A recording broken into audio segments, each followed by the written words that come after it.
Hey guys, Captain Dylan Hubbard here at Hubbard's Marina, and it's time for another Sunday night live stream show. We're pumped for another great episode of the Sunday night live stream show. We're going to be talking fishing, giving away free trips.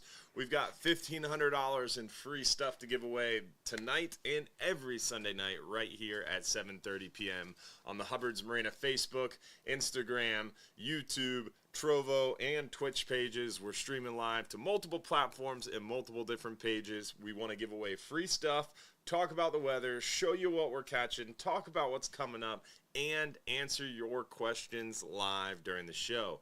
In order for you to get your question answered live during the show, all you have to do is text in your question to the phone number at the bottom of the screen. So make sure you text in your phone number or text in a question to the phone number at the bottom of the screen, and that's how we can answer your question live during the show. If you want a chance to win free stuff, then all you have to do is comment once on the Hubbard's Marina Facebook stream. If you comment once on the Hubbard's Marina Facebook stream, that enables you for a chance to enter the contest. We're going to give away free trips randomly throughout this show.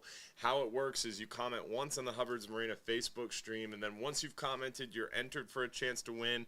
Randomly throughout the show, we're going to give away one of those things. It'll pop up on the screen, we'll announce your name, and then you'll have 5 minutes or less to claim your free trip by texting the phone number at the bottom of your screen, your full home address. So text in if you have a question. If you want to win free stuff, comment below. Comment on the stream. That's how you enter to win. Text in if you want your question answered live during the show. And then if you're picked as a lucky winner, you got 5 minutes or less to claim your free trip by texting us your full home address. So you have to watch live, you have to stay tuned live, and you have to text us quickly if you're picked as one of those lucky winners. So it is a live show, and it's every Sunday night at 7:30 p.m. You can catch the rerun anytime, but in order to watch live, or in order to win, you do have to watch live. So with that, we always start off the show by talking a little bit about what we're catching now, then we get into the weather, and then we get into your questions.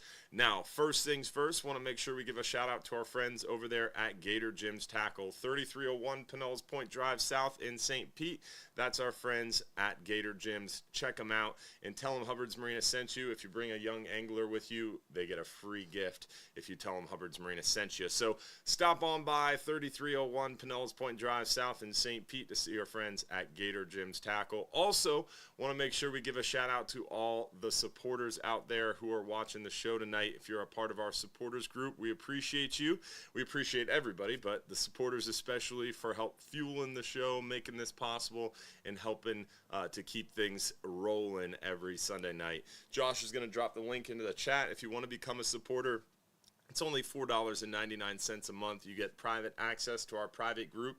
You get our private supporters after show every Sunday night. Plus, you get more one-on-one communication and more back and forth with us here at Hubbard's Marina, and some behind-the-scenes stuff, advanced news, and more. So check out the supporters group. Again, it's only $4.99 a month. And then also want to make sure we give a shout out to all of those who are sending stars. We had lots of stars senders getting us kicked off right tonight. We had Sean Gossier, Eric Seberg with the big 1,000 stars, Brian Eakins, Scott Flynn, Stephanie Lockhart, Jennifer Neal, Ashley Lamont, appreciate those 1,000 stars, Jennifer Neal again, Ashley Pettit, Frank Pender, Sam Lang, Phil Batisto, Richard Blazak, and Nick Nieves. Appreciate all you guys out there who are supporting the show and making what we do possible. Now, with that, let's get into the photos and show you guys what's going on now. Talk a little bit about what we're catching, what we're seeing out there on the water. First things first, we've been seeing some nice inshore fishing action. We always start inshore and then work our way near shore and offshore. Big flounder out there recently. The flounder bite has definitely picked up as they're all back inshore. Water's warmed up nicely. They're all back from their spawn. We're seeing a lot of redfish action around the area. Redfish really starting to follow the mullet, getting into their summertime pattern, looking for the shade during the day, slowing down during the heat of the day, most active in those early morning and late in the day, twilight time frames. At night, dock lights and bridge lights are a great area to look.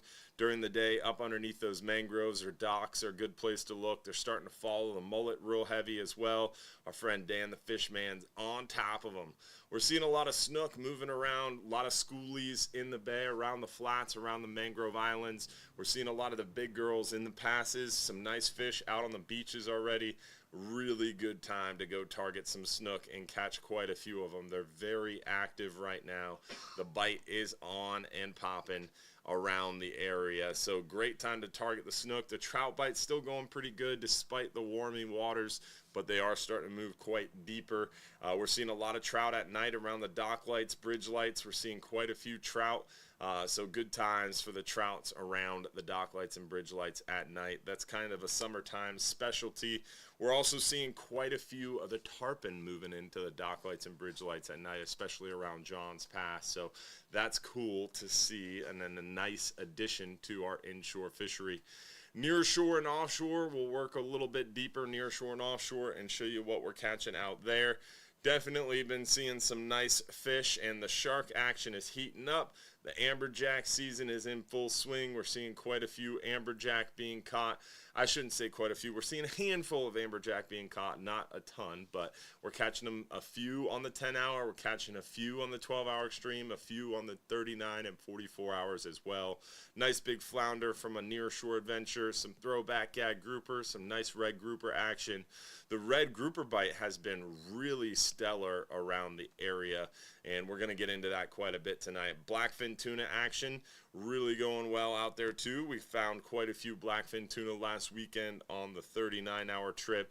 We had a nice midweek trip with a big pile of red grouper, and we also had, of course, plenty of mangrove snappers. So we've been doing really well on those 39-hour trips. We had 2 39-hour trips last weekend.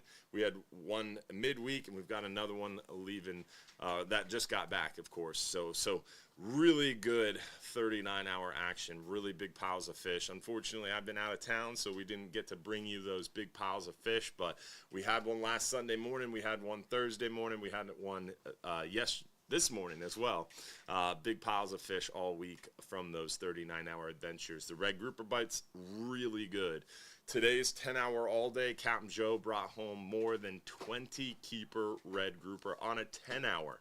The 39-hour trips have been bringing in 20, 30, even more red grouper. The 12-hour extreme's been doing pretty well out there too. Today was a little tougher, unfortunately, but definitely been seeing some nice red grouper all the way around near shore and offshore. So good opportunities to get plenty of good eating fish right now, and hopefully we'll see you out there on the water soon, because you want to make sure you take advantage of this awesome bite we're seeing out there for the red grouper and big mangroves. Plus, triggerfish are open right now through the month of May. Once we get into June, triggerfish close, June and July.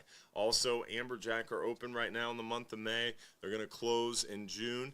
The amberjack are going to be open May, September, and October. So if you want to get some amberjack or triggerfish, get out there with us prior to that end of May, and that's going to give you the opportunity to get some of those amberjack for sure. Also, we're seeing, like I said, some nice triggerfish, big mangroves. Been seeing quite a few different varieties of fish. Plus, the pelagics. There's a ton of bait out there right now. We're seeing some kingfish still. We're seeing a lot of those blackfin tuna. You got a chance for the wahoo. So some good opportunities all the way around. We're going to hop into the weather, show you guys what's going on weather-wise, and then we're going to get into your questions. So we showed you the photos of what we've been catching. Now it's time to talk a little bit about the weather. And we heard YouTube is not working. We are looking into it. Josh is going to get that fixed up for us, I'm sure. So just be patient as we get YouTube up and running. As I said, hubbardsmarina.com, we're going to look at the weather. So under fishing trips, second one down is the weather links page. Once you're on the weather links page, we're going to start with our 5 and 10 hour wind finder forecast area. We were nominated as the best fishing charter in the country. So there's a little pop-up if you want to make sure you vote. You just hit vote now and you scroll down. Oh, Josh already voted today, but make sure you vote for us, because we want to make sure that we win best fishing charter in the country for a second year in a row. Josh wants to show us something too. No, we're good? All right, so hit 5 and 10 hour forecast area on Wind Finder, and we're going to pull up the weather. It has significantly changed here really in the last 12 hours. This morning I looked at it. It was not so significant wind-wise Tuesday. It's really picked up. The forecast is looking a little bit more nautical for Tuesday and Wednesday, unfortunately. Tomorrow's still pretty good. It has picked up quite a bit for tomorrow, but the wind is picking up. The seas will take longer to pick up, so it is going to be breezy tomorrow, but the seas are going to take time to catch up to the wind, so plenty doable tomorrow. We're going to get tomorrow morning's half day out there. And then Tuesday's 10-hour trip is in a little bit of a trouble because we've been fishing deeper on that 10-hour, crushing those red grouper and really doing well out there. But we can't really get out to 100 foot of water and fish where we want to fish if the weather is that nasty Tuesday. So hopefully we can see this weather back down a little bit. If not, Thursday is looking pretty nice for us. So we're going to focus on Thursday if Tuesday seems more nautical. But definitely looking good later in the week. So that is the good news. Definitely best weather is going to be tomorrow morning for that half day or later in the week, Thursday, Friday, and the weekend is looking spectacular coming up. So hopefully we'll get some good fishing in there. Second half of the work week and into the weekend really is looking like your best chance to get out there on the water. So that's what's going on weather-wise.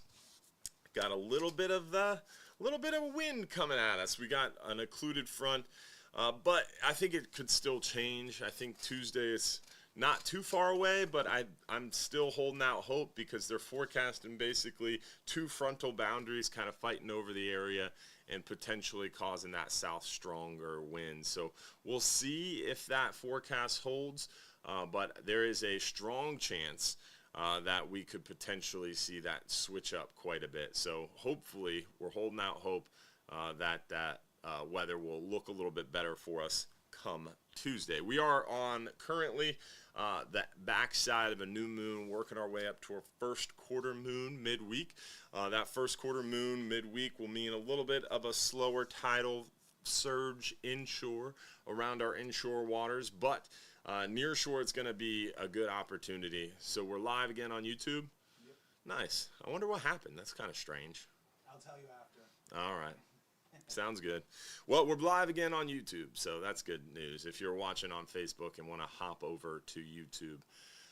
So as far as what else do we want to talk about before we get into questions? Oh, gag grouper. So this past week I was talking to our friends in fisheries science and management and did get an update on gag grouper. The update is wait longer. Unfortunately, I got an email back and forth through the channels at NOAA, and essentially now they've been telling me every time I've been harassing them quite a bit over the last couple of weeks, and every time I've been asking, they've been, oh yeah, 2 more weeks, 2 more weeks, 2 more weeks. They've been saying 2 more weeks since our April Gulf Council meeting. And unfortunately, now I've been told we won't have a projection for gag season until June. So most likely we're not going to see anything come out until, like I said, June. So mid-June, I would assume, if hopefully sooner. Keep in mind our red snapper season starts June 1st. It is May 12th, and we still don't have an announcement from NOAA on what our red snapper season will be, which seems kind of absurd and moronic and frustrating. And it is frustrating. But I've been told that our red snapper season, again, we've been saying our red snapper season will be June 1st to about August 25th at 12:01 a.m., which is what it was last year. We're very confident it will be that again. I've been reassured, yes, it will be June 1st through even further than August 25th, but not much. Probably a few more days. So I'm guessing like August or June 1st to like August 27th. Once they finalize it, we've been planning on that June 1st through August 25th season. If they do make it a little longer, we might tack on an extra trip. So stay tuned. That final announcement on red snapper season should be coming out any day now. And then when that finalized season is announced, we will adjust schedules, but we know it will be at least June 1st through August 25th, potentially a little later into August. So we're going to find that out very soon. Gag season, like I said, we'll know for sure come June, but don't wait, because it will open up September 1st. Gag grouper season will open up September 1st, and it will probably be about 1 to 3 weeks is the guesstimate that we're going on. So don't wait to book, because those trips are already filling up fast. If you wait for the announcement to come out and be final, there's a chance that you might not be able to get those bookings that you would like. So book those gag grouper trips early, book your red snapper trips early, and seasons will be finalized any day for red snapper. Gag grouper will be finalized sometime in June, and we'll make sure we announce it through our social media and, of course, our Sunday night live stream shows as well. Amberjack season, like I said, May, September, and October. Red grouper will end June 30th. So red grouper is all the way through the end, or excuse me. Was it June? Yes, it was June 30th. I blanked for a second. Yes, red grouper is open through June 30th. And triggerfish is open all year except for June and July. Everything else, year-round. So there you go. Hopefully you're able to come join us for some fishing this summer, because it's going to be a good one. It's going to be a great one. All right, so it is time to give away our first free trip of the night. We've got a 5-hour half day for 2. We've got a 10-hour all day for 2. We've got a 39-hour for 1, and a Hubbard's Marina swag pack to give away. Let's go ahead and give away our 5-hour half day for 2 guests. First, 5-hour half day for 2 guests. Lucky winner is Stephen Woods from Riverview. Congratulations, Stephen Woods. You've got 5 minutes or less to claim that free trip by texting us your phone number or texting us your home address to the phone number on the screen. I'm a little rusty, I guess. 1 week off, you know. So text us and make sure you claim your free trip within 5 minutes, Stephen Woods, to prove you're watching live. So that's how the claiming works. Now, we've given away our 5-hour half day for 2. We've got the swag pack, the 10-hour, and our 39-hour trip for 1 to give away as well. Now, with that, let's get into some questions and talk to you guys about what you want to talk about. And hopefully you voted for #1 fishing charter in the country. We mentioned that earlier, but we want to mention it again, and I'm going to mention it again at the end, because we really want to win. We also have some other voting coming out, too. We were nominated for Best Fishing Charter in Florida. We were nominated, I haven't even told Josh about this one. Tampa Bay Times did their best of the best voting, and that's going to open up as well, Josh. So we've got 3 different voting things going on right now, fortunately and unfortunately, I would say, because it gets confusing. But we're focusing on USA Today, Best Fishing Charter in the country, because we want to go back to back. We won last year, and we want to win again this year. It'd be cool to be #1 fishing charter in the country every year until our 100-year anniversary, which is just 3.5 years away. We're excited and already working on pre-planning some cool events come 2028, which would be our 100-year anniversary. So excited for that as well. All right, first question. What are the best baits for cobia, and where and how deep would I find them? Oh, from Hudson. So in Hudson, I'd be fishing. Cobia are tough, man, because for us, cobia are more of a bycatch. We're bottom fishing out there in the Gulf, so we'll be anchored up bottom fishing, and someone will yell shark, and it's a cobia swam up to the side of the boat, and we're able to present them a bait, whether it's a tail-hooked pinfish or a chunk of thread fin. My favorite is a little white bucktail, and you put on like a brown or dark green or even purple Senko worm, like those 9-inch Senkos, which is just basically a straight piece of soft plastic that looks like an eel. The Senko worm on top of a white bucktail is a really good cobia lure. The bucktail gives a little bit of white on the head and gives you the casting weight that you need to be able to cast that lure effectively.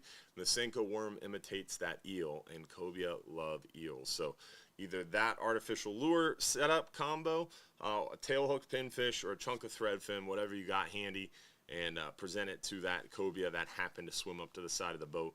That was more common. We have not been seeing tons of cobia around. We have caught a handful of cobia lately. We see them most commonly in the spring and the fall, but generally, historically, we've seen them a lot more. It's definitely been a marked decrease recently, but you never know. As far as targeting cobia, this time of year, you should be able to target cobia along our beautiful beaches. And in the bay, in the wintertime, they get up around the power plants pretty heavy. This time of year, generally, you're finding them around the crab traps and along the beaches and around artificial wrecks and reefs. But it's just not what it used to be. But if I was fishing in Hudson, I'd just be keeping my eyes peeled around different markers, and much like triple tail, you'll see cobia kind of cruising along the beaches and along the markers and buoys and things like that. So keep your eyes peeled and then present that bait for them. Like I said, we're not big, huge cobia targeters. It's more of a bycatch fishery for us. But I would say best bait for them would definitely be that artificial lure combo. We've got Capt Mike on the line. What's up, buddy? Oh, what's up with you? How was your vacay? It was good, man. It was real good. Nice to get a little bit of time with the family to focus on nothing but family and relaxing. So it was good. It was much needed for sure. How was your weekend without me, buddy? You know what? It was okay. I mean, we missed you. Survived. But Captain Chris Whitman from Captains for Clean Water joined me on Saturday, and it was a good show. We got a lot of we had a lot of interaction, especially on the Facebook feed there, and we got a lot of people to sign that petition, which hopefully we can get all of your listeners tonight to go to captainsforcleanwater.org and sign that petition to stop that lawsuit, because it's completely crazy. So there's a bunch of information on the website there at Captains for Clean Water about what Big Sugar's trying to do there. So it's really important we get everybody to sign that petition for sure. Yeah, I got you. Definitely interesting to hear you chatting with Chris and keeping that stream going, and it was cool to see. But I was sad I couldn't be there. I would have loved the opportunity to talk to Chris. It was actually a team effort getting that petition filed. You and I's mutual friend Travis was actually one of the guys helping to file that lawsuit. Nice. It's a very in-depth issue, and I look forward to learning more about it myself. So definitely called my attention to it for sure. Yeah, it's definitely interesting. There's no doubt about that. So, as usual, Big Sugar's up to their shenanigans, trying to make sure that it's such a complicated issue, man, and it's so nuanced, and it's really interesting. I mean, for me, what's frustrating is you talk about it a lot, is all these different groups, and it's so easy to just vilify a group, right? But at the same time, it'd be nice for all of us to be able to work together. And something like the right to hunt and fish is a bipartisan issue. Everybody showed up. It passed the House like 154 to 1, so almost a unanimous passing. But we can't get groups like Captains for Clean Water to show up and support that bill. So it's frustrating that we all can't get along on certain things. And then when we're trying to get something done and then there's petitions filed against it, it's just an ongoing thing. But definitely cool to see Chris join the show, and I'm sad I couldn't join it myself. It would have been a good time chatting with Captain Chris. He's a good dude. Yeah, he spoke very highly of you in all your efforts on our conservation front. So, like I said, it was a good show. That's awesome, man. And then Sunday morning, you had all the typical goons in there. I saw the stream pretty well. We had our normal hideous radio show. It was fantastic. Nice. How's fishing been? You know what? It's been okay. I can't complain. We've been catching some redfish. We've been catching some really big speckled trout. Yeah, what's up with the trout? I mean, the water I don't temperature, have any idea. It's so hot now. So are those trout Well, already deep? no, they're actually still, at least the ones we've been catching, are still pretty shallow. Wow. But what we are noticing, and I talked about this a little bit on the show today, is what's going to happen here is those especially those big trout. The small trout, not so much. They're just a little rambunctious still. They're youngsters. But these bigger trout that we're catching quite a few of, fish, 20 to 25 inches. Those fish you can kind of tell the progression here. They're moving steadily towards the front. They're moving towards the beach. They're going to end up in deep water. And here's what happens. What happens is, the water temps, right now it's about 88 degrees. Probably down a little bit today just because we, had that little bit of cool, come through this morning. So let's say it's 87 degrees, 86 degrees. What's going to happen is on the flat, especially where we're catching those fish over dark bottom. We're catching those fish over grass, which is a darker bottom than the beach sand. Mm-hmm. And so what happens is, you still have 88 degree water, but those fish move out to deeper water towards the passes, just off the beach, and they get in that sand and they lighten up some, and then that sun doesn't cook them quite like it does if they were to stay up there on those darker flats. You know what I'm saying? Yeah. So, and I believe, and we talked to Captain Jeff Page from Sarasota today, I believe those fish push in from the Gulf as well. Like we get a big push, right before wintertime, late fall, you get that big push of trout where they just pile into the shallows and do their thing. And, it's some of the best trout fishing on the planet when we have fish like we have right now, these big, beautiful, what we call gator trout. Nice. And then what's going to happen now is that water temp's starting to rise, and you could see it. Now, it was interesting because I was telling my mate Josh, and he's actually a new captain. They call him my mate, and he has been mate only for about 3 years, but now he's got his captain's license, and he was like, God, I was catching them back there, and then we were catching them back there, and the week before that we were catching them back here, and I'm like, you don't see the pattern? I said, a week from now they're going to be in that ditch, they're going to be in that path, and they're going to be headed offshore. And he was like, oh man. I'm like, see the progression? And that's what's happening. They're moving. You can kind of do the same thing with the snook, although, the snook population's pretty, dense right now with a lot of, especially the 24, 25, 26 inch fish. So you'll end up with a lot of fish that are still in the back country in May, and they're still kind of working their way towards the front. Those big trout, boy, they're on the move. Those big fish, the mongos, the gator trout, those fish are moving towards deeper water, and then they'll disappear for the heart of the summer. You probably won't catch. You may get into a pile of 15 to 19 inches somewhere, but if you pay attention, even some of my best spots for 15 to 19 inch trout during the summertime, you're going to be close to deep water, somewhere where they can drop off and cool off a little bit because they just don't like it quite that hot. So, but it's interesting to see this. I don't know where they came from because good Lord knows we didn't have them last year, but we got a pile of them. They reproduce often and quickly, and they grow fairly fast, right? Yeah. So that's the beauty of it. And I talked about it this morning. I'll talk about it now. I just, fingers crossed, toes crossed, crossing my fork and my knife on my plate before I eat. Everything's crossed, just praying that we can just, stay with a positive water quality here for, even a year or two, and let these stocks rebuild a little bit that have been punished the last couple of years. Yeah. Hopefully we can steadily see things on the rebound. Yeah. One can hope. With our biggest red tide events typically coincide with big hurricane events, right? Sure, Irma brought us a huge red tide event, and then Ian brought us another huge red tide event.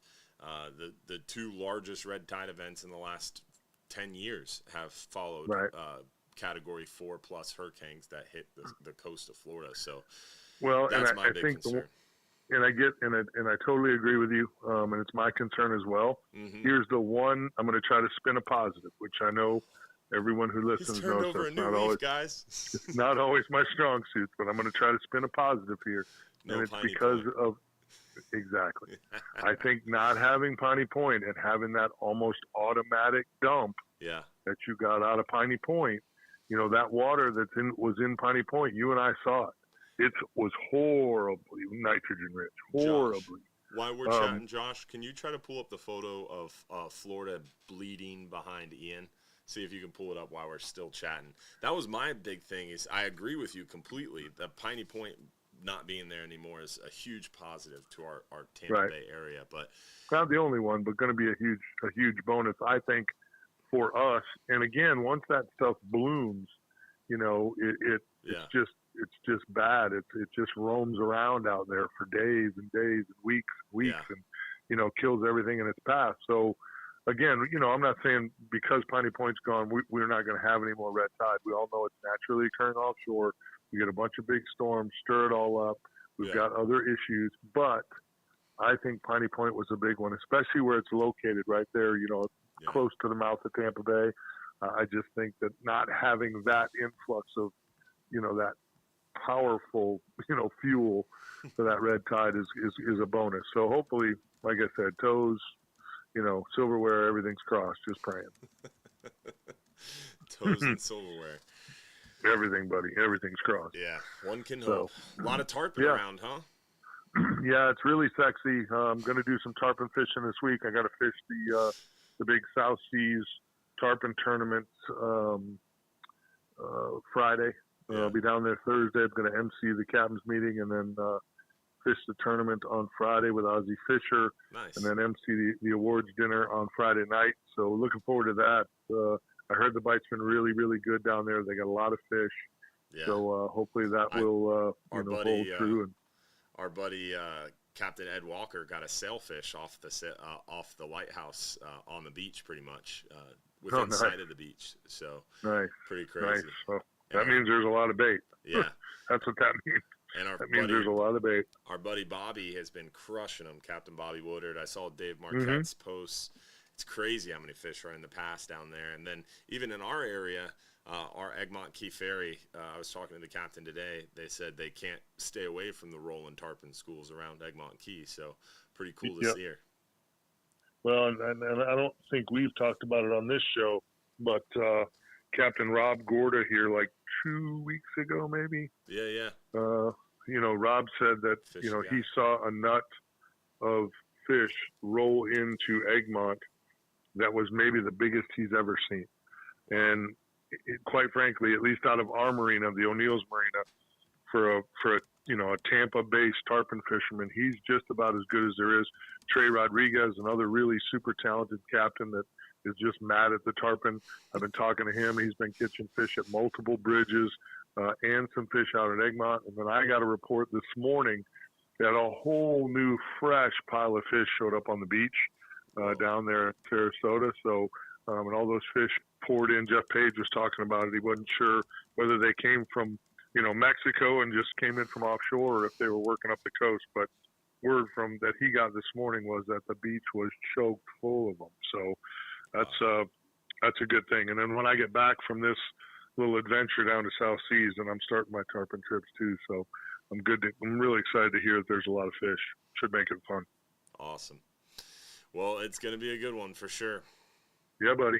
All good. Like I said, redfish, snook, trout bite, all really solid. What about mackerel? You still seeing mackerel in the bay? I have not. I have not seen them, but I haven't fished for them either. I've been stuck in this redfish for some reason. Like tomorrow, I've got to fish tomorrow, and of course it's going to be windy. And that's kind of been my MO, so I haven't been very diverse. I've been just, sticking with some oyster bars and some islands and some potholes that I've been catching big trout in, lots of redfish, a few snook here and there. So I just haven't been able to diversify like I do like to do this time of year. Yeah. I've kind of had to stay in my normal mode. Seems like every day that it's really, really nice. I've got a doctor's appointment or I'm off the water or something. So we've been fighting the wind, but still catching fish. So awesome. I would assume with all the bait here that, if you put your mind to it, finding mackerel I don't think it'd be a problem. Some of that bait has pushed up the bay. So some of your more traditional spots that are up the bay for, those anglers that are listening that like to fish, some of the big grass humps up the bay, some of the stuff up towards McDill, up towards Whedon Island. There's a lot of big, deep grass areas out there that are really popular for big trout and for mackerel. I would guess with that bait pushing up the bay that those spots are probably going off. There you go. Awesome, brother. Well, we appreciate you, Mike. Yes, sir. No worries. Good to hear your voice, my friend. And we'll get together and talk soon. All right, my friend. See you later, buddy. Tight lines, brother. Appreciate you. See you, man. Always a pleasure chatting with Capt Mike. And he forgot, but I'm surprised he forgot. But if you want to join Capt Mike, Tuesday night, May 14th, we've got our Bartow Ford Real Animals Fishing Conversation. Let me just make sure. Yeah, 6 to 8 p.m. I wanted to make sure I was right on that. It's been a long week, so wanted to verify. But Tuesday night, May 14th at Bartow Ford, Capt Mike Anderson and the Mogan Man himself will be there chatting fishing. So if you want to chat fishing with the guy from Addictive Fishing who's been doing it forever, going to be a really, really good seminar out there at Bartow Ford. You got a chance to win Bull Bay rods. You got a chance to eat some Silver Ring Cafe. Really, really good food. Really, really great giveaways with Bull Bay rods, Engel coolers, real animal swag, and you get to hear from the man behind Addictive Fishing. It's going to be pretty awesome. So, Josh, I was able to find the photo. So, post-Hurricane Ian satellite images is a better Google search term. So as Mike was saying, no Piney Point, that second one would be great if you can make that big for us. No Piney Point is a good thing, obviously, but this is my concern, the Florida bleeding effect. So on the left, you can see normal satellite image of Florida. On the right is post-Hurricane Ian satellite image. And that is what scares me. When a big storm like that devastates our state, not only does it crush homes and flood and cause all these damages on land, but it really affects our estuaries, shakes up the coastline, and sloughs off, if you will, everything off the coast into the waterways and really, really stirs up the bottom. So any nasty stuff that's floating around out there is just absolutely supercharged behind a big tropical system. So that is my big concern. But if we get lucky, we're going to be very blessed with a stellar fishery all summer long and into the winter. But they're forecasting a very active tropical season. So it'll be interesting, to say the least. So hurry up and wait, right?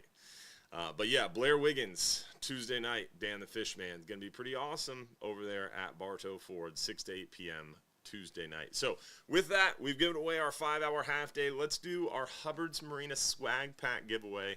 The swag pack giveaway, if you're the lucky winner, you got to send us your t-shirt size and home address. Let's find out who won the swag pack giveaway. Holly back Kelly, congratulations from Kentucky. Holly, you won the Hubbard's Marina swag pack giveaway. Make sure you send us your home address and your t-shirt size so we can send you out that t-shirt size or that free swag pack. All right, let's see who else. Now we got to do some questions, right? So what's our questions? Do you keep descending devices on the boat, or do you need to bring your own? We do keep descending devices on the 39-hour and 44-hour and 12-hour stream. 10-hour, it's a little too shallow to need them most times. You can bring a venting tool. You can buy a venting tool, or we'll give you a venting tool. Each group has to have a venting tool. But if you prefer to use a descending device, you're welcome to bring your own descending device. It does definitely help, and it is, for the average Joe angler, probably a little better. But we teach you how to vent, and venting works just as well as long as you're doing it properly and quickly and efficiently. But to answer your question, we do have descending devices, but obviously if you bring your own, it's going to be a little bit more convenient to you. So you're welcome to bring your own. Is the 10-hour in June a good trip for red snapper? No, absolutely not. The 10-hour is not a great trip for red snapper. In order to catch red snapper, you do have to be on a 12-hour extreme trip, a 39-hour trip, a 44-hour trip. You might see a few on a 12-hour night trip, but we do not target red snapper on a 10-hour or 12-hour night. We target red snapper on the 12-hour extreme, 39 and 44 hours. So you have a chance for them on a 12-hour night snapper trip. On a 10-hour, you really don't have a shot Remember, 10-hour trips fish anywhere from about 15 to about 20 miles from shore, and we're fishing anywhere from about 60 to about 100 foot of water, and generally you're not going to see red snapper, at least keeper red snapper, inside 100 foot of water. Now, at the very beginning, you might see a couple, but it's rare, and I would not book a 10-hour trip with the intention to take home red snapper. It's just not setting yourself up for success. The expectation is supersedes what could potentially happen is essentially what I'm trying to say. What is a good time and place to catch flounder? Definitely suggest flounder. The best time to catch flounder, at least for me in John's Pass, fishing around the bridges and docks and stuff, we see a lot of flounder in the cooler months. They swim offshore to those nearshore reefs to spawn October, November, December, and kind of swim back February, March. So generally we see some pretty big flounder moving through the passes kind of early winter, October, November, December, and then they kind of come back around February, March. So that's when we see some really big flounder around John's Pass. In the summer, you start to see them up in the bay more. In the winter, you see them near shore on those reefs and wrecks, or at least not on the reefs and wrecks, adjacent to the reefs and wrecks. So that's what I would suggest. My 13-year-old loves fishing and is really getting into it. Where do you recommend fishing at? Local bridges and or piers? What I would suggest doing is getting a Salt Strong, I think it's, can you try this? saltstrong.com/Hubbards with an S. Because we have saltstrong.com/Hubbard, which gives you the access to the courses. Yes. All right, so that's right. Perfect. If you go to saltstrong.com/Hubbard, you get access to the courses and you get a free membership for a year. If you go to saltstrong.com/Hubbards with an S, Hubbard with an S, you have the option to enter your email and you get 30 days free to their saltwater fishing app. And then after the first 30 days, it starts to charge you monthly, or you can go annual. It's up to you. You do have to put in your credit card to get the first 30 days free, because it does auto charge you after the first 30 days. But if you cancel in the first 30 days, it's totally free, and they don't charge you anything. It's worth checking out the app, and that's going to help you to find good fishing spots if you have a boat. Even if you don't have a boat, it's going to help you find good fishing spots, because it can show you where you can fish. It can show you some public areas to fish. And the cool part about the app is it has different layers. So it'll show you where grass flats are, where oyster beds are. It makes it really, really, really easy to find more high probability areas where fish are going to concentrate. Plus, it integrates with the smart fishing tides, which will tell you when to fish. So not only will it show you where to fish, but then it will tell you when to fish there. It's pretty wild. The technology is literally amazing. And they're really good people, too. That's why we work so closely with Salt Strong. So check it out, saltstrong.com/Hubbards, and you'll get 30 days free in their app. Or go to saltstrong.com/Hubbard if you want to just sign up. You'll get all the courses that we filmed with them free and a year membership, and then you can download the app and use it free as well. So either way you go, you're going to win. But to answer the question, I would come out fishing on a 5-hour trip. It's a really good way to kind of learn a few things quickly and catch some fish. And then from there, you could fish things like the Skyway. Check out our friends at Skyway Misfits. We're working closely with them to bring you some more content. The Skyway Misfits actually just came out fishing on our 39-hour trip. They just got back this morning. 7 of those Skyway Misfits members came out on the 39-hour and crushed the fish, along with our friend Amy from Old Salt. She went out there with them too. So they filmed a bunch of content, and that should be coming out to you guys very soon. And the Skyway Misfits group on Facebook is a great way to kind of pick up a few tips and fish the Skyway. There's a great number of fish that are caught off the Skyway, but you got to know when, where, and kind of how to fish the Skyway. And that group, Skyway Misfits, is a great way. Also, Skyway Fishing Club, Nick Nieves and his friends at Skyway Fishing Club is another great group that'll teach you a lot as well. So join some fishing groups, join a fishing club like Salt Strong. As far as where to fish, you got to think about the 3 P's of inshore fishing: points, pockets, and passes. So if you can try to maximize areas where fish will be and think like a fish, if you've got moving water, you've got bait present, there's going to be some fish there. It's when they're feeding. Trying to maximize your opportunities to catch fish, finding out when they're going to feed the area, and really the only way to do that is by using some of those tools like the Salt Strong Smart Fishing Tides app, finding out when the Salooner major and minors are, and just practice and repetition, getting out there and wetting some lines. But I would definitely get them started on YouTube, on a fishing club, on a fishing group. The Salt Strong community is probably my go-to to suggest, especially with a 13-year-old. You can let them loose in the Salt Strong community, which is basically much like Facebook fishing groups, except for it's very highly moderated and like the most positive place for fishing possible. Everybody's super helpful. There's never anything crude or anything in there, so you could essentially let your 13-year-old peruse the Salt Strong fishing community with no concern of ill words or crass things or anything like that.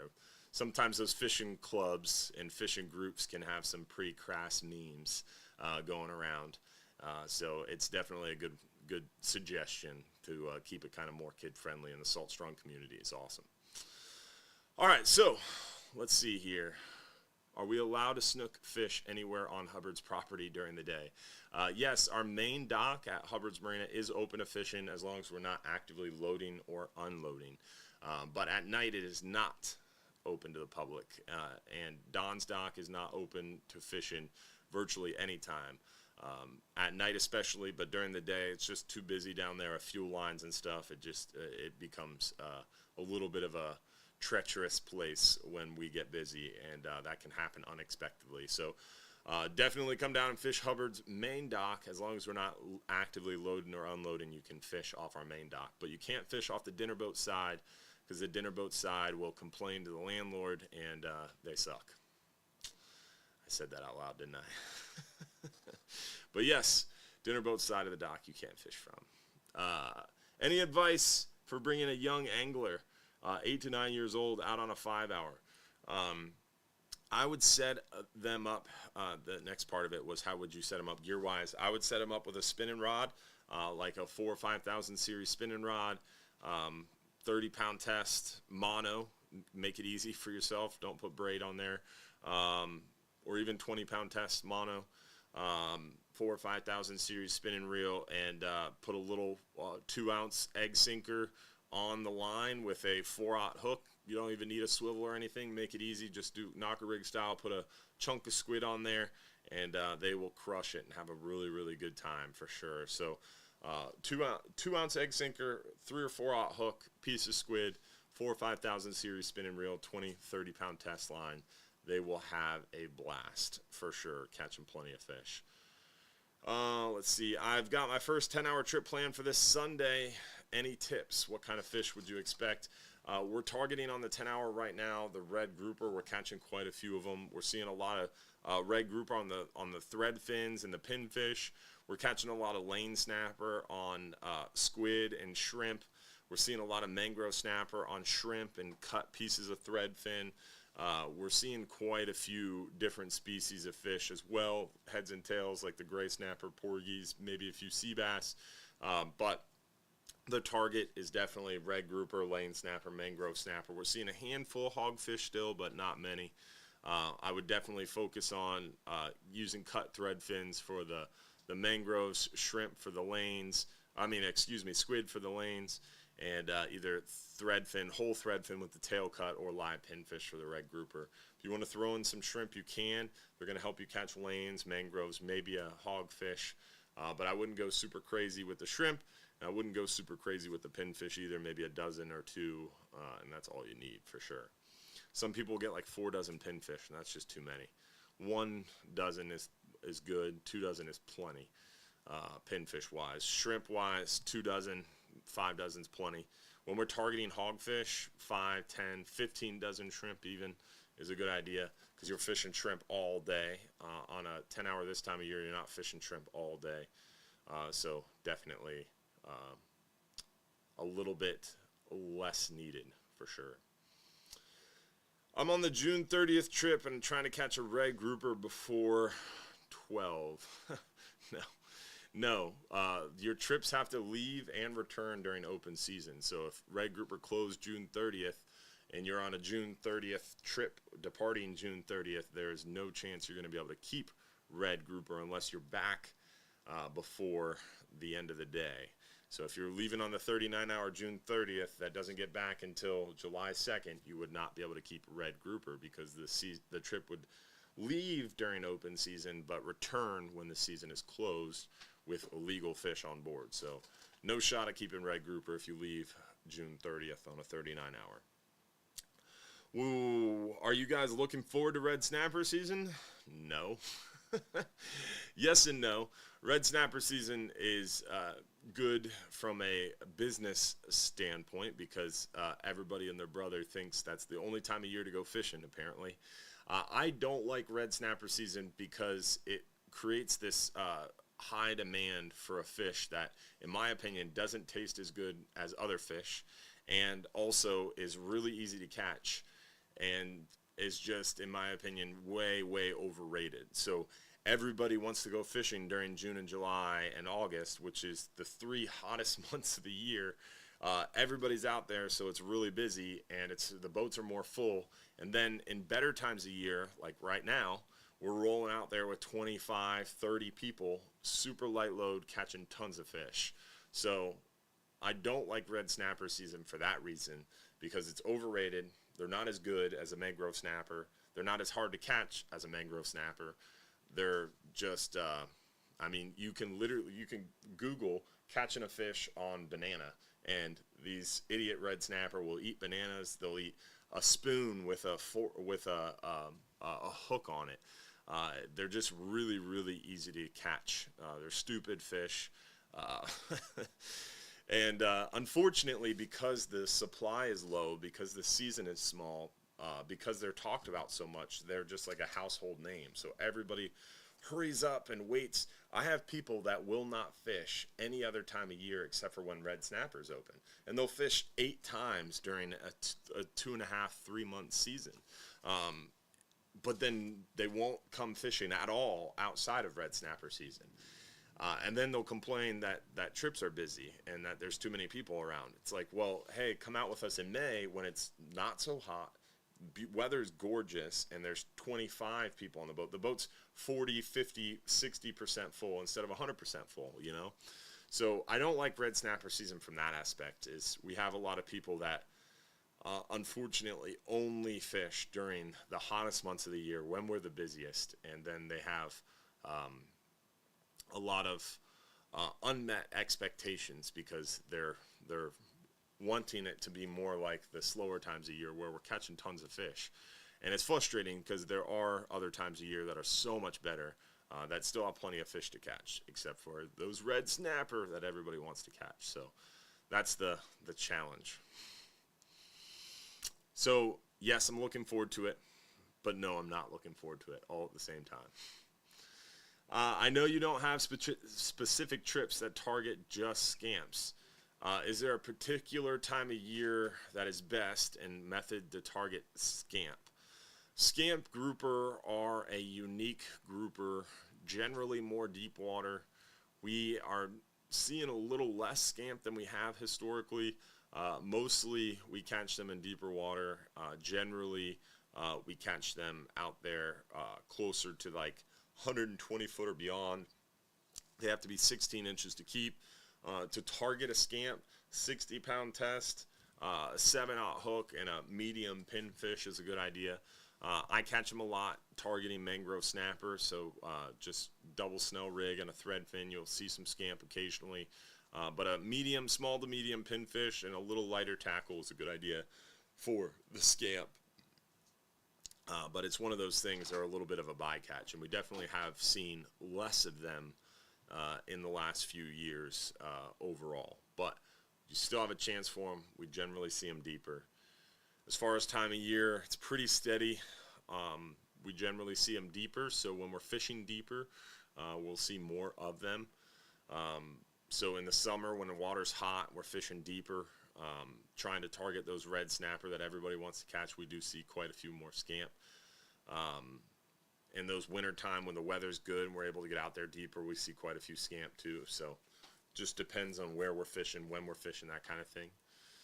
Are all-set circle hooks illegal in Gulf federal waters? Technically, yes. The rule in federal waters in the Gulf is you have to use non-offset, non-stainless circle hooks when bottom fishing for reef fish with natural bait. So when bottom fishing for reef fish with natural bait, meaning dead bait, live bait, you have to use non-offset, non-stainless circle hooks in the Gulf of Mexico.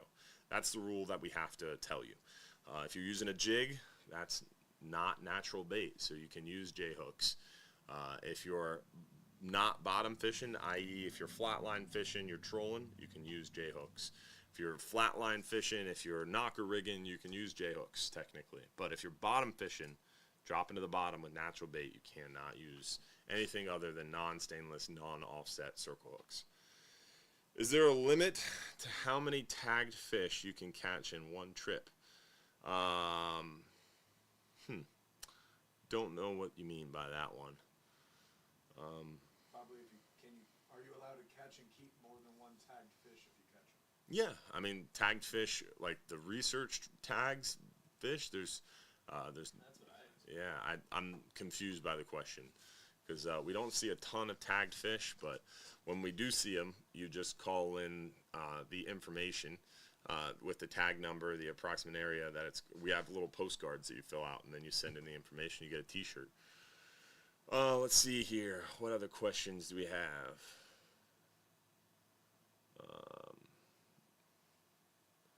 Who's the captain for the supporters trip? Well, I don't know. The supporters trip is coming up May 20th. If you're on our supporters club, you can get information on the supporters trip that we're giving away absolutely free. 12-hour trip for sure.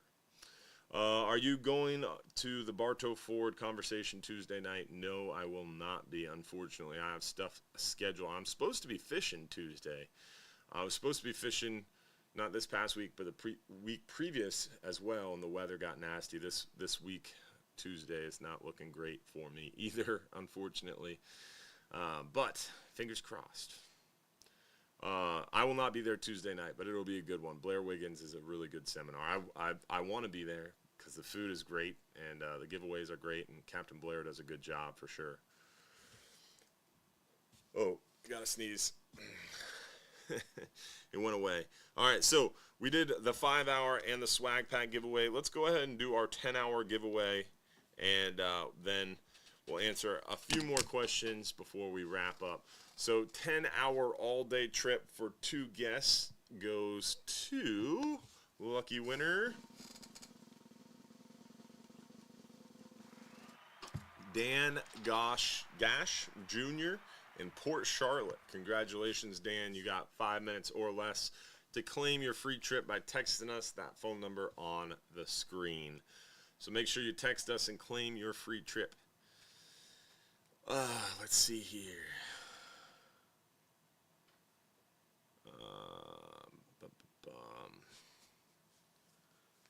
I saw someone said they never got their free shirt when they caught a tagged fish. If you email me at info@hubbardsmarina.com, I'll get you in touch with the right people and help you get your tagged fish t-shirt.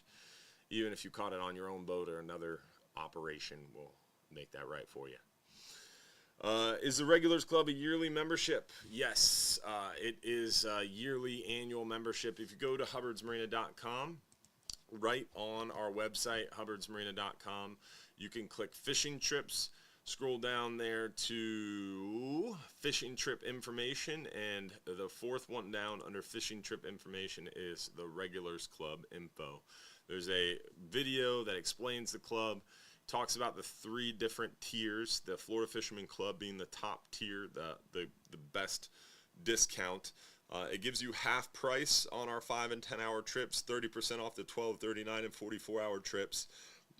The different prices of the trip with the discount applied are down here, so you can look at the retail price of the trip, and then you can look at the price of the trip with the discount applied. For example, the 5-hour half day is normally $85. With the Regulars Club, the top level Florida Fisherman Club, it's only $42. So significant savings in the Regulars Club. But when you sign up, it does go until the end of the year. So if you signed up tomorrow for the Regulars Club, you would only get about a 6-month membership. They open up every year in December. So December 1st of 24 will open up the 2025 Regulars Club. So you could sign up in December and get a full year membership. Or you can sign up in January, or you can sign up anytime. You can sign up today, but you wouldn't get a full year membership because it does expire December 31st of every year. And also, it's a loyalty program. It's not a discount program, so you really got to go fishing a lot for it to make sense, because it has a little bit of money to join, but you get that money back the more often you go because you're saving money on every trip. So the more you go fishing, the more money you save. Essentially, it's a loyalty program meant to make fishing more affordable for those who are fishing 5, 10, 15, 20 times a year or more. It makes it super affordable to go fishing more often. The more you fish, the cheaper it is, basically, in the Regulars Club. So check it out, and you will enjoy for sure. Is the 10-hour in... Oh, wait, I already answered that one. On the 39-hour, is it common to catch blackfin tuna? Yes and no. We do catch blackfin tuna trolling. We start to see them January, February pretty heavily around the new moon, generally, new or full moon. And then we see them pretty heavily in the spring and fall. We see them throughout the summer as well. I would say it's common to see them caught on the trip. Generally, we catch 1, 2, 3 here and there. But is it common for each angler to catch one? No. Really good 39 hours, we might catch 10, 15, 20. We've had trips that have caught 30 plus, but we don't get a ton of blackfin tuna. So it's common for the boat to see a few tuna, blackfin tuna specifically, but each angler doesn't get a ton of them, no. Let's see. What other questions do we have? Before, are hogfish gone for season? No, hogfish are open in the warmer months. Hogfish basically spread out. They get out on those sandy areas, and they form up little harems. So hogfish live in harems, one male to anywhere between 5 to 7 females, and they spread out away from the ledges, and they become much more difficult to target with hook and line because they're so spread out. A lot of divers get out there, start shooting them with their spear guns, which further spreads them out. Once the water warms up, there's more and more divers and more pressure out there and more people on the water. Whereas in the cooler months, between the cold fronts, it concentrates the fish around the ledges, the smaller ledges, and we generally can be very successful targeting hogfish in the cooler months. October through around March, April is when we see hogfish most on our 10-hour trip. And then once it warms up, like right now, we're not seeing as many hogfish, and we're seeing a really good red grouper bite. So we're fishing deeper, closer to that 90, 100-foot mark on our 10 hours. A little longer ride out, longer ride back, but we're getting a good chance for those red grouper. We're seeing quite a few lane snapper, a handful of mangroves. Like I said, Capt and Joe caught more than 20 keeper red grouper on the 10-hour today, so pretty cool. So hogfish aren't gone, but we just don't target them as heavily come the warmer months because they're a little bit harder to catch. I think, we are already 5 minutes over, so we are out of time. Want to make sure we, again, remind you guys about the right to hunt and fish. Check it out on our website. If you go to hubbardsmarina.com, click info. Under the info tab, the very first thing is the right to hunt and fish. This is an amendment that's coming out on the ballot in November. Definitely need everybody's support on this, whether you fish or hunt or whatever. If you live in the state of Florida, you should be very interested in this, and you should vote yes on 2. So check out the right to hunt and fish. Remember to vote yes on 2, Amendment 2, come November. It is a bipartisan issue, making sure we memorialize the right to hunt and fish in the state of Florida's Constitution. So it would amend the state of Florida Constitution to include the right to hunt and fish, make it a constitutional right, and it would basically further protect access and protect our waterways, protect our lands, protect a lot of things about our lifestyle here in the great state of Florida. So make sure you check it out. Again, all the info is on the website. So check that out. Also, make sure you vote. If you go to hubbardsmarina.com, you'll see a pop-up show up about making sure you vote for the #1 fishing charter in the country. You can vote daily on multiple devices between today and March 27th, I believe, Josh, right? Yep. March 27th. So you've got plenty of days left to vote daily on multiple devices. Right on the top of our homepage, Josh is showing us there's a little banner. So right on the top of the homepage, it says click here to vote. You can vote from your phone, computer, tablet, every day between now and March 27th. So make sure you vote for us. We want to win top fishing charter in the country for the second year in a row. We can't do it without you guys and gals who make it possible. So I think that's all I got so far. Hopefully, we'll see you next week for another episode of the live stream show. It's every Sunday night right here on the Hubbard's Marina Facebook, YouTube, Trovo, Twitch, and Instagram page, and hopefully our TikTok channel soon. Our friends over there at Skyway Misfits have a huge TikTok following, and they filmed a bunch of content with us, so we're hoping that'll help us be able to stream live next week to TikTok too. So we're super excited about that. Make sure you check out our friends at Skyway Misfits on Facebook, on Instagram, on TikTok. Tell them Hubbard's Marina sent you. We're definitely excited to be partnered up with those guys and hopefully growing our social media channels together. So check out Skyway Misfits. Also, hopefully you've already checked out Old Salts Fishing Club, working closer with them as well. So hopefully we'll see you out in the water. Weather is going to be best tomorrow in the morning. It's going to blow a little bit tomorrow afternoon, then calm down, and then Tuesday it's really going to pick up into Wednesday.